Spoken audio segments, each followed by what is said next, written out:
বাংলাদেশ জাতীয় দলের প্রাথমিক ক্যাম্পে আবারও জায়গা পেয়েছেন ইতালি প্রবাসী তরুণ ফুটবলার ফাহমিদুল ইসলাম। অথচ কয়েক মাস আগেই এই নামটাই যেন ছিল বিতর্কের কেন্দ্রে। 2 মাস আগে ভারতের বিপক্ষে প্রস্তুতি ম্যাচে জাতীয় দলে ডাক পেয়েছিলেন ফাহমিদুল, ছিলেন সৌদি আরবের ক্যাম্পেও। কিন্তু দল যখন দেশে ফিরলেও ফাহমিদুল ফিরলেন ইতালিতে।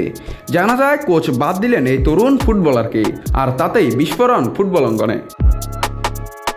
সমর্থকরা প্রতিবাদে সরব হন, সোশ্যাল মিডিয়া উত্তাল, দাবি উঠে ফাহমিদুলকে ফেরাও। এমনকি যুব ও ক্রীড়া উপদেষ্টাও তলব করেন বাফুফে সভাপতিকে। জাতীয় দল নিয়ে যতটা আলোচনা হয়েছিল তা কখনো দেখা যায়নি বাংলাদেশের ফুটবল অঙ্গনে। অবশেষে এপ্রিলে জাতীয় দল কমিটির সভায় ফাহমিদুলের প্রসঙ্গ ফের তোলা হয়। কোচের যুক্তি চললেও কমিটির সদস্যরা বলেছিলেন দেশের মাঠে দেখে নাও তাকে। বাফুফে এরপর ক্লাব অলিভিয়াকে চিঠি পাঠায়। 1 ঘন্টার মধ্যে আসে উত্তর, ছুটি দেওয়া হয়েছে, জাতীয় দলে খেলতে পারে ফাহমিদুল। জাতীয় দলের স্প্যানিশ কোচ হেভিয়ার ক্যাব্রেরাল দল নির্বাচন আগে থেকেই বিতর্কিত। ফাহমিদুলকে বাদ দেওয়ার পর সে বিতর্ক চূড়ায় পৌঁছেছিল।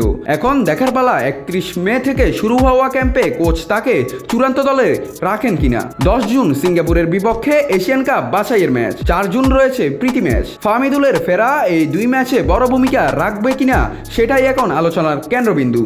এদিকে বাফুফে আরও চেষ্টা করছে 2 হাই প্রোফাইল প্রবাসী ফুটবলার হামজা চৌধুরী ও সামিত সোমকেও ক্যাম্পের শুরুতেই আনতে। সে ফিরছে, কিন্তু এই ফেরা শুধু ফুটবলারের নয়, এটা এক আস্থার পরীক্ষা, এক কোচের সিদ্ধান্ত, এক ফেডারেশনের প্রজ্ঞা আর কোটি ভক্তের বিশ্বাসের পরীক্ষা।